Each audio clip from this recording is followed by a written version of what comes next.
Assalamualaikum warahmatullahi wabarakatuh. Bismillahirrahmanirrahim. Alhamdulillah bertemu kembali di pertemuan ke-8 dalam mata kuliah akhlak muamalah dengan materi ke-8 ini, yaitu akhlak jual beli.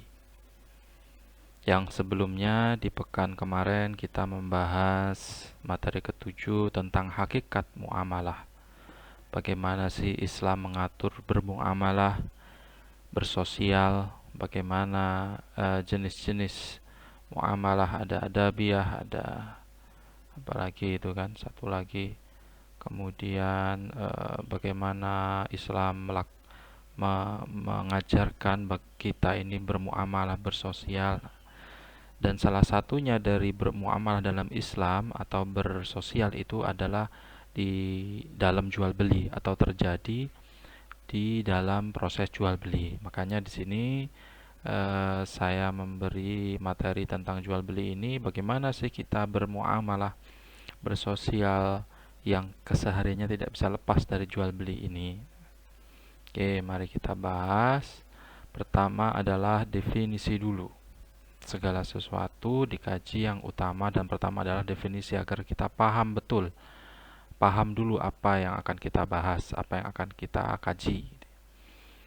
Akhlak jual beli. Oke, definisinya jual beli itu menurut kitab Fathul Mu'in karangan Syekh Zainuddin bin Abdul Aziz dijelaskan, menurut bahasa jual beli adalah menukarkan sesuatu dengan sesuatu yang lain.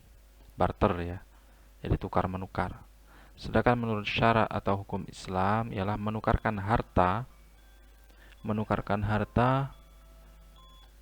dengan harta pada wajah tertentu. Maksudnya di sini adalah ya sama juga dengan menukarkan sesuatu dengan sesuatu, menukarkan harta dengan harta, dengan keadaan tertentu, dengan kebutuhan tertentu. Nah, inilah definisi jual beli. Lalu rukun dan syarat jual beli. Nah, jadi ada syarat, ada rukun dan syarat dalam jual beli itu. Tidak tidak serta merta terjadi gitu ya. Tidak syukur ada uang beli gitu. Nah, tapi harus diperhatikan bagaimana di dalam rukun itu pastilah ada akid, ada si penjual dan pembeli, pihak-pihak yang melakukan transaksi jual beli itu kan. Kalau tidak ada jual beli dua-duanya ya berarti tidak sah secara rukun. Nah, seperti rukun iman gitu kan, rukun Islam. Dikatakan Islam kalau melaksanakan kelima rukun Islam itu. Nah, sama dengan dikatakan sah atau terjadi jual beli jika ada pihak-pihak yang melakukan transaksi jual beli, ada penjual, ada pembeli. Kemudian yang rukun yang kedua ma'qud alaih atau objek akadnya. Jadi harus ada barangnya. Objek akadnya itu apa barangnya? Misal jual beli handphone, jual beli mobil, mana handphonenya? Oh, ini ada. Ini yang menjual. Siapa yang mau beli? Oh, ini uangnya ada. Nanti terjadi tawar menawar di situ, yaitu nanti kan termasuk ke dalam syarat jual beli. Yang penting rukunnya itu ada tiga ini: akid, ma'qud alaih, sama sigot. Sigot itu ya ijab dan qabul. Ijab adalah perkataan dari penjual, seperti aku jual barang ini kepadamu dengan harga sekian. Nah, kalau di online itu kan dijual mobil atau handphone merek ini, tipe ini, jual sekian, spesifikasinya ini, silakan nego, atau kalau harga pas gitu. Itu namanya ijab kabul. Nah, kemudian yang mau membeli atau pembelinya ya nego gitu, misalnya gimana mas, masih ada barangnya? Oh masih. Lokasi di mana? Nah, ketemuan di mana, atau bisa antar ke rumah nggak, ada uang bensin sebagainya. Itu namanya ijab kabul kan. Ada transaksi atau ada proses transaksi, ada pembicaraan di situ. Nah, di mana keduanya terdapat persesuaian maksudnya untuk membeli objek akad itu. Ini tiga rukun. Kemudian syaratnya, syarat yang pertama adalah berakal. Tidak sah jual beli salah satu akidnya atau salah satu dari penjual atau pembeli itu tidak berakal. Misalnya ada orang kurang waras, stres, tapi kaya, dia punya banyak barang mewah gitu misalnya, barangnya bagus-bagus. Kemudian ada orang yang berakal ini mau membeli, lawang dibeli satu satu misalnya mobil di harga 100.000, karena dia tidak berakal kan, ya mau aja, bisa buat beli permen gitu kan, orang tidak berakal kan gitu. Termasuklah anak kecil yang juga belum balik, belum berakal gitu. Tidak boleh gitu. Yang kedua, manfaat. Jadi barang yang dibeli itu dan yang jual itu harus manfaat, barangnya jelas, milik sendiri, dan diserahkan langsung. Nah, kalau online berarti kan ya dikirim gitu, estimasi berapa hari gitu. Yang ketiga, rela. Ada kerelaan di situ, ada transaksi atau proses tawar menawar, tapi kemudian setelah deal, nah itu saling rela. Jangan kemudian tidak rela, tapi ya kalau tidak rela juga pasti tidak terjadi jual beli itu ya. Tapi ya ada itu karena paksaan mungkin kan. Karena ancaman itu kan bisa jadi.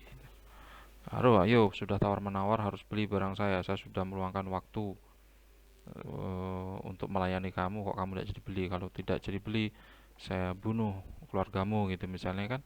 Itu terpaksa dibeli, akhirnya kan tidak rela, itu tidak sah, tidak memenuhi syarat jual beli. Kemudian yang keempat, jika online ada foto yang jelas, spesifikasinya lengkap, dan ada garansi gitu. Nah, insya Allah di jual beli, platform jual beli kita di Indonesia ini semuanya ada garansi ya. Ada garansi, dan saya juga sering melakukan transaksi di platform jual beli Indonesia yang dimiliki oleh Indonesia ya. Nah, itu ada garansi, dikembalikan biasanya. Ada syarat diterimanya garansi juga ada di situ kan. Itu rukun dan syarat jual beli yang terjadi, yang pasti terjadi setiap hari di sekitar kita, di kehidupan kita, dan ini masuk dalam kategori atau ranah salah satu jenis muamalah. Kemudian selanjutnya hukumnya bagaimana? Di dalam Quran surat Al-Baqarah surah kedua ayat 275, Bismillahirrahmanirrahim, wa ahallallahu al-bai' wa harrama riba. Allah telah menghalalkan jual beli dan mengharamkan riba. Maka hukum jual beli adalah halal atau mubah, boleh ya, boleh. Jadi menjelaskan tentang dasar kehalalan atau kebolehan hukum jual beli dan keharaman menolak riba. Tuh. Maka jika dalam suatu perkara terdapat kemaslahatan, maka akan diperintahkan untuk dilaksanakan. Ini kan kemaslahatan ini, zaman dulu belum ada nilai tukar uang, maka barter kan. Zaman dulu kan barternya pun pasti yang setara kan zaman dulu, Mas, walaupun barter. Tidak mungkin kan barter rumah dengan sepiring nasi gitu kan, tidak mungkin. Pasti juga yang saling rela juga mereka itu. Kemudian yang selanjutnya adalah larangan dalam jual beli. Larangan dalam jual beli ini disebut dengan fasid atau batil. Jual beli batil yaitu rukun dan syaratnya tidak terpenuhi dengan sempurna. Tuh, tidak termasuk rukun dan syarat, maka itu dilarang dalam melakukan jual beli. Misal karena apa? Karena dianggap tidak paham, ya, tidak mengerti rukun dan syarat, jadi tidak kompeten dia berarti. Misalnya tidak berakal itu tadi. Kemudian ada ancaman, ya tidak paham lah dia adanya hukum jual beli kan, pasti tidak enak, pasti tidak ada yang mau kalau terjadi jual beli tetapi tidak saling rela misalnya gitu ya. Barang yang tidak bisa diserah terimakan. Jadi barangnya tidak bisa diserah terimakan. Maksudnya apa? Misalnya termasuk dalam jual beli ijon. Jual beli ijon nanti ini dikupas tuntas, sangat kalau ingin mendetail itu sangat sangat mendetail mengupas tentang jual beli itu nanti di dalam fikih itu. Dalam fikih itu ada termasuk jual beli ijon. Jual beli ijon itu misalnya membeli buah yang masih muda, yang masih hijau gitu, yang belum belum layak dimakan, belum layak dipanen, tapi sudah dilakukan transaksi jual beli. Misal, oh masih pentil-pentil ini, masih kecil-kecil ini mangganya ya, rambutannya. Kemudian ada bakul datang, ditawar, ini 6 bulan lagi nanti saat panen saya beli pak ya, semuanya ini satu pohon ini misalnya 1 juta, kira-kira buahnya banyak. Nah itu tidak boleh, karena tidak bisa diserah terimakan kan, belinya 6 bulan kemudian.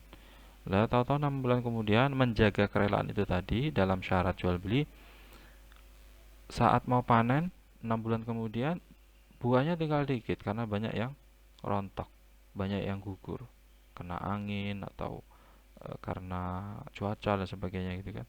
Padahal tadi transaksinya sudah sah 1 juta dibeli. Tahu-tahu pas 6 bulan kemudian saat panen didatangi lagi oleh pembelinya, loh tinggal sedikit. Nah, nanti kan ini tidak sah secara rukun dan syarat, nanti dianggap tidak ada kerelaan, nanti dianggap si penjualnya sudah ngambilin misalnya. Nanti dianggap si penjualnya sudah menjual ke orang lain gitu. Ya kan tidak ada kerelaan di dalamnya kan. Tidak ada kejelasan karena tidak tidak ada barang yang tidak bisa barangnya tidak bisa diserah terimakan saat itu juga. Itu tidak boleh ya. Nah, misalnya jual motor atau mobil gitu juga. Saya beli motormu, oke. Nah, berapa? 4 juta, 4 juta. Tapi nanti ngambilnya kamu boleh bawanya 1 tahun lagi ya, tunggu saya lulus kuliah gitu. Ya tidak bisa begitu ya, kalau memang mau dijual 1 tahun kemudian setelah lulus kuliah ya besok aja jualnya. Jangan jangan terjadi transaksi sebelum ingin dijual gitu. Walaupun itu barangnya kelihatan kan. Tuh, itu namanya jual beli yang dilarang atau fasid batil. Sedangkan jual beli yang fasid, akad yang secara syarat rukun terpenuhi, namun terdapat masalah atau sifat akad tersebut. Seperti jual beli majhul, yaitu jual beli atas barang yang spesifikasinya tidak jelas. Itu tadi seperti jual beli ijon tadi. Itu barangnya kelihatan tapi spesifikasinya nggak jelas kan. Kira-kira ada 300 buah waktu masih ijon gitu. Kemudian 6 bulan kemudian didatangi lagi, tinggal 30 buah misalnya gitu. Misal ya gitu. Nah, selain itu juga kan pasti tidak enak juga ya, misalnya punya buah itu pemiliknya atau penjualnya itu pas misalnya ada tetangganya yang hamil mau minta, wah itu mau ngasih, ini sudah dijual, tidak dikasih, kasihan ini ngidam hamil misalnya. Atau cucunya datang itu mau mau buah itu, "Oh, jangan dok le itu sudah dijual," wah kan ya tidak enak juga. Itu larangan dalam jual beli. Kemudian juga ada hadis yang menegaskan hal itu. La yahilu salafun wa bai'un wala syartani fi bai'in.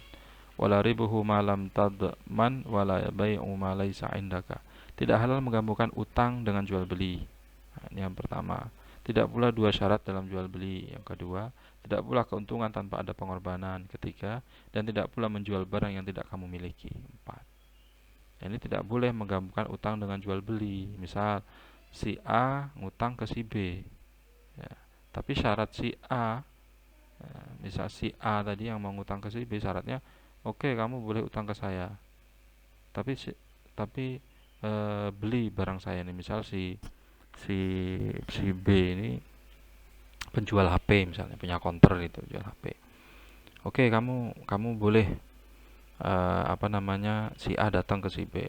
Oke, si A, kamu boleh ngutang ke saya, tapi selama hutang kamu belum lunas, kamu belum bisa bayar, kamu wajib beli pulsa HP, beli pulsa di saya selama kamu belum melunasi hutang saya. Itu tidak boleh. Atau kamu wajib beli 1 HP. Oh, dia butuh uang mau pinjam hutang kok malah dibebani eh, apa namanya harus beli lagi, atau tidak dibebani harus beli tapi disyaratkan misalnya tadi kamu harus beli pulsa listrik, pulsa HP, pulsa apapun itu di counter saya. Mau enggak? Kalau enggak mau, kamu enggak tak kasih hutang gitu. Ya enggak boleh gitu. Yang kedua, tidak boleh ada dua syarat dalam jual beli. Itu tadi misalnya syarat-syarat tambahan lah, misalnya tadi syaratnya yang pertama eh, eh, nanti ada garansi 3 hari gitu ya, kalau tidak dikembalikan gitu. Itu syarat pertama, satu syarat boleh, tapi misalnya kalau kalau nanti ada terjadi kerusakan 3 hari sebelum garansi habis, eh, dapat baru, tapi kamu nanti ngasih uang lagi ke saya karena saya rugi waktu sudah, misalnya tambahan uang berapa gitu, ya itu tidak boleh, itu tidak boleh. Yang ketiga, tidak boleh mengambil keuntungan tanpa ada usaha dan pengorbanan.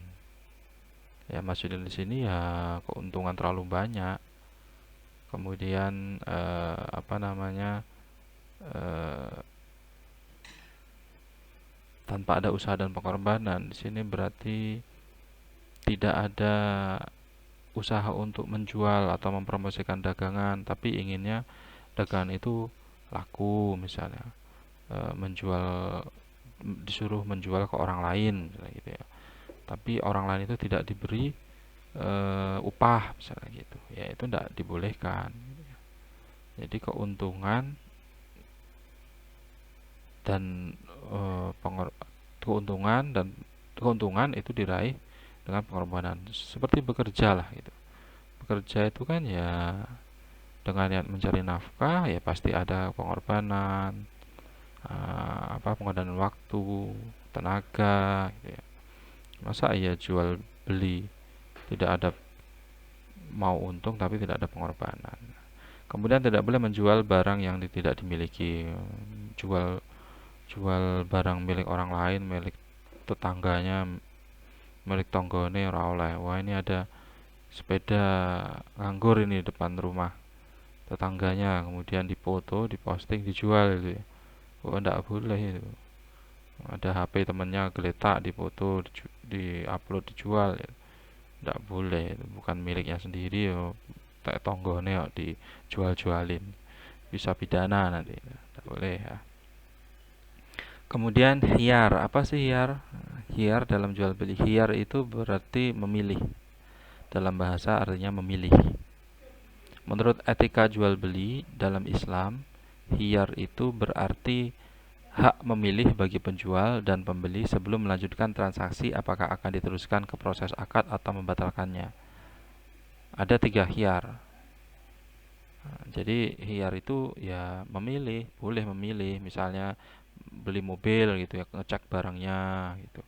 Kemudian kok ada yang tidak sesuai dengan spesifikasi yang sudah dijelaskan, atau ada cacat, atau menurut si pembeli itu ada cacat, menurut si penjual tidak, itu ada hak oleh oleh pembeli gitu ya. Tapi ya jangan kemudian nyacat untuk menurunkan harga, ya tidak boleh itu.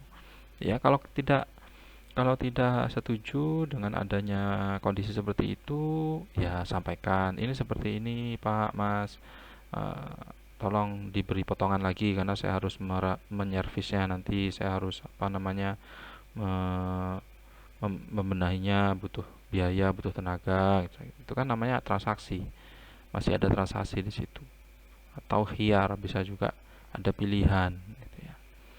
Ada tiga hiar. Pertama hiar majelis, yaitu memilih melanjutkan atau membatalkan transaksi saat penjual dan pembeli masih berada di majelis. Nah, masih ada di lokasi, misal toko atau tempat COD, misal kios, warung, ruko gitu ya. Kemudian hiar syarat. Hiar syarat ini melanjutkan atau membatalkan transaksi sesuai dengan batas waktu yang telah ditentukan. Nah, syarat. Oke, ini saya beli, ini sudah saya periksa semua, di majelis sudah diperiksa semua, sudah diteliti di lokasi tadi ya. Oke. Nah, ini tinggal saya bawa. Nah, kira-kira kasih saya garansi ya. Jika 3 hari saya bawa kemudian ada masalah, nanti saya kabari dan tolong saya tidak jadi beli. Karuan saya mau beli yang baru misalnya gitu. Itu boleh. Yang penting si penjual tadi rela mau.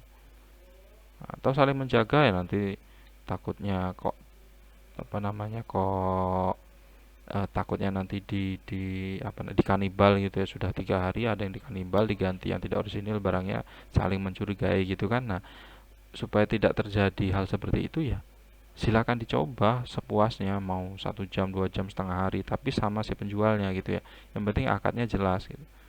Oke mas, ini dari sisi barang tak lihat sudah oke ya, ini mau saya coba dulu ya, saya coba, yuk masnya ikut misalnya gitu. Ya kita keliling-keliling kota-kota gitu. Nah, itu aja, jangan sampai beberapa hari. Kalau memang rela enggak apa-apa, atau sudah saling kenal biasanya kan sudah rela gitu ya. Itu yang hiar syarat. Kemudian hiar aib. Hiar aib itu melanjutkan transaksi atau membatalkan jika ditemukan kecacatan pada barang yang telah dibeli. Nah, ini biasanya kan yang COD tidak jelas orangnya, alamat rumahnya, tahu-tahu yang dijual rupanya barangnya rusak gitu kan. Ya enggak boleh ini ya. Enggak boleh. Seharusnya itu ada garansi atau ada pengembalian atau ada pembatalan jual beli. Tapi kadang orangnya itu kan ya karena tidak jelas tadi lokasinya atau majelisnya, kemudian barangnya itu juga tidak mendatangkan manfaat, lah rusak kok tidak bisa dipakai kan, tidak sah. Itu khiyar, pilihan, memilih dalam jual beli, memilih saat di lokasi, memilih adanya syarat waktu, kemudian memilih karena ketidakadaannya manfaat dari barang yang dijual itu. Kemudian manfaat khiyar dalam transaksi jual beli itu ya pasti pertama pak saling ridho di keduanya ya, terutama pembeli lah yang tidak dirugikan. Mempertegas kerelaan kedua belah pihak. Adanya kenyamanan dan kepuasan. Ya, kan. Ya, kalau saat hiar syarat tidak ditentukan, tidak diterapkan misalnya gitu, tahu-tahu 3 hari kemudian rusak, ini kan tidak mendatangkan manfaat barang yang dijual atau yang sudah dibeli oleh pembeli itu. Akhirnya kan tidak ada kepuasan dan kenyamanan, kapok lagi beli dengan dia. Akhirnya itu kan nyumpeti rezeki yang akan datang gitu. Oh, jangan beli di situ, itu orangnya gini gini gini gini, itu penjualnya gini kan, tidak enak juga. Ketiga, menghindari terjadinya penipuan saat transaksi jual beli. Tidak adanya penipuan. Kalau memang sudah waktunya rusak barangnya itu, kemudian juga apa namanya, tidak niat menipu, itu sudah saling percaya. Ini orangnya biasanya tidak begitu loh. Biasanya barangnya bagus-bagus, mengempas apes lah gitu. Ya kan pasti terkenal dengan kejujurannya pasti kan. Wah, tidak mungkin dia gini. Biasanya barangnya bagus, ini mungkin pas rusak aja. Ya, pasti nanti ada hiar syarat kan. Misalnya oke lah, saya bantu 50% untuk perbaikannya, misalnya gitu kan. Kan enak kalau sudah dikenal baik gitu kan. Transparansi dan kejujuran bagi kedua belah pihak terjamin. Itu. Jadi saling menjaga, saling apa dikenal baiknya, kan enak kalau gitu. Minimalkan terjadinya perselisihan atau pertengkaran yang ditimbulkan dari terjadinya transaksi antara kedua belah pihak. Itu diadakannya khiyar dalam jual beli. Kemudian jual beli saham. Nah, ini jual beli saham. Menarik ini kan. Zaman Rasulullah tidak ada ini. Ini bagaimana?